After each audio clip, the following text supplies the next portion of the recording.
another two. See where we messed up, we had to troubleshoot.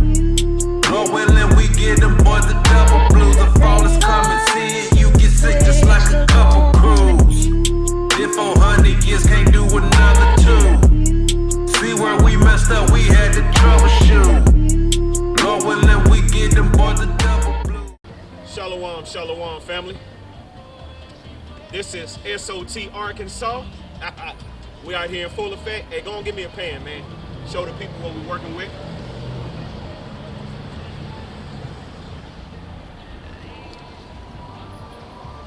All right, we on the hill, baby. We in Arkansas.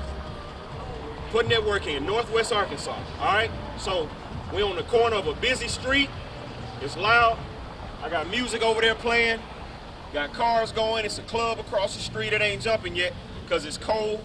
Right now, Arkansas is playing. Everybody watching the game. So we good right now. We gonna put this work in, all right? So I'm Captain Shamwa R. Got my son on the camera. Hey, this the first one, man. All right. Been a long, busy day, but we're gonna put this work in. We're gonna wake the people up, the people that are here. So I'm gonna let y'all know something. Where I live at, Northwest Arkansas, it's about 500,000 people, something like that. Blacks and Hispanics make up less than 10% of the population where I'm located. You gotta be still with the camera. Again, blacks and Hispanics and Native Americans make up less than 10% of the population. So when we look around us, it's Esau everywhere. Esau own everything. We got a university right up the street. Esau own and control that. The street we own, the next block over, Esau own all of this. All right, now, it's a little history where I live at. All right, here, it was the surrounding towns were sundown towns.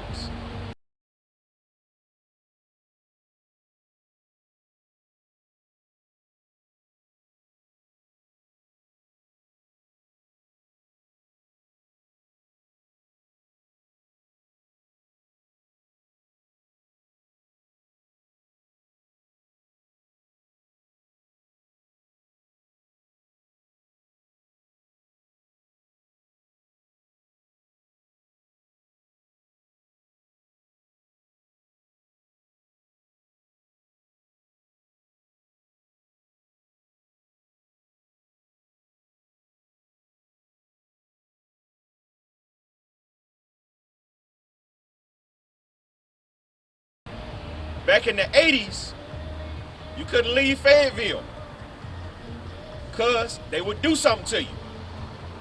It was an all-black school here. It is no more. They did away with it. They washed over that. They removed that history. You got to read and research to find that. So that's where I live at. That's where we're going to bring the word out. All right? That's where we're going to be bringing the word out. Again, it's less than 10%. So when I'm out here, you're going to see a lot of Edomites. But it's all good. This word going to come out. All right? So we're going to open this up. This is the first one. I kind of want this to be educational. I want to edify the people. All right? So we're going to talk a little Bible. I'll post some stuff. I'll edit some stuff when I do this video. I'm going to show some pictures. It's going to be interesting. All right? So now, let's get into it. First things first. Let's go to Ezekiel, chapter 3 and verse 17. It says, Son of man, I have made thee a watchman unto the house of Israel. All right, so I'm going to stop there. I grew up in the Christian church. 39 years in the church. I never heard this verse. 39 years, Sunday service, I never heard this verse. Son of man, I have made thee a watchman unto the house of Israel. Where is a verse in the Bible where a prophet was sent to another nation for the other nation? Where is that Bible verse? All right, let's keep reading. Something for y'all to think about. Son of man, I have made thee a watchman unto the house of Israel. Therefore, hear the word at my mouth and give them warning from me. Warning for what? There's about to be some things happen upon their disobedience.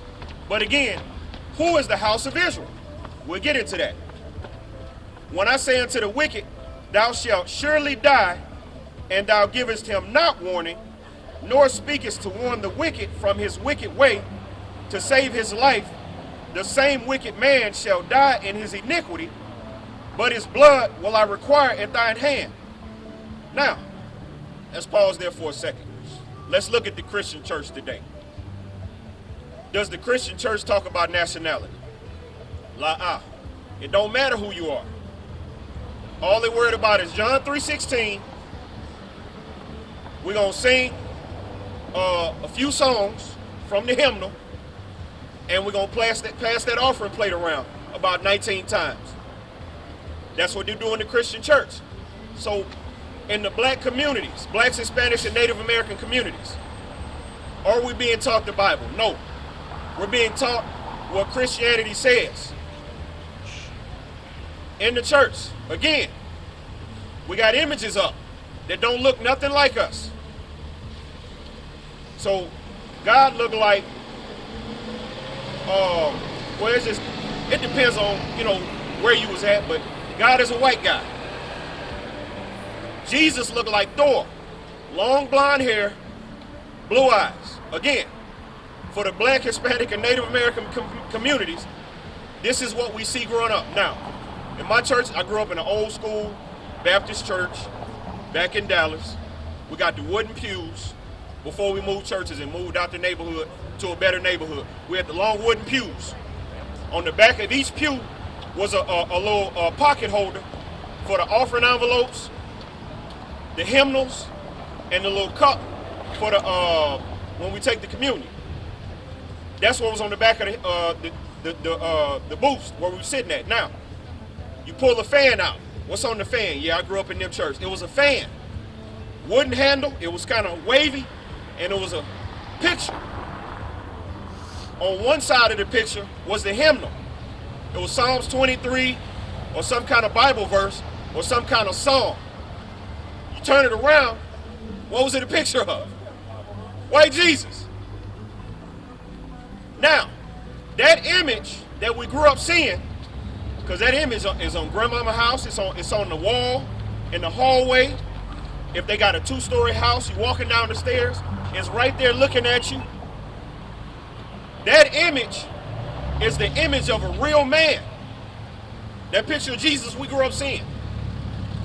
That's a real man. Cesare Borgia, that's his name. He was the son of the 6th Pope. Yes, the Pope of Rome. He was the son of the 6th Pope. His name is Cesare Borgia. He was a real man. The Pope hired, I think it was Michelangelo, to paint his image as the image of Christ.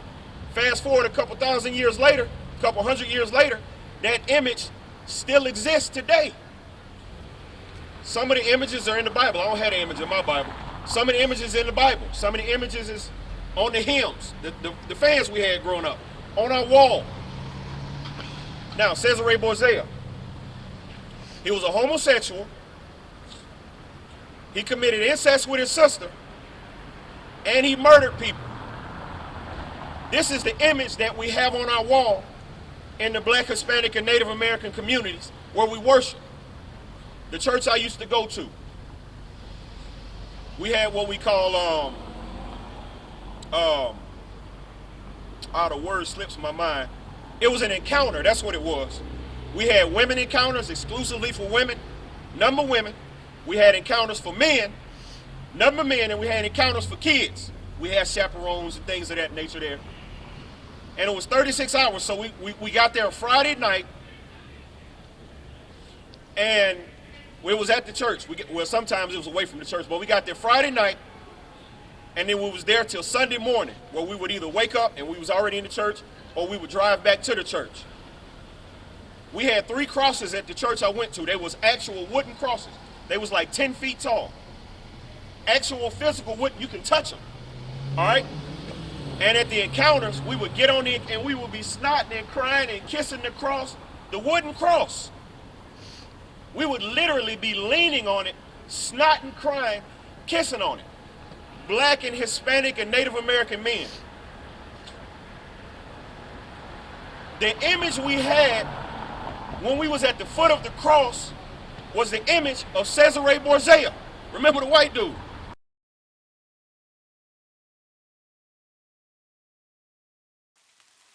Thank you for watching.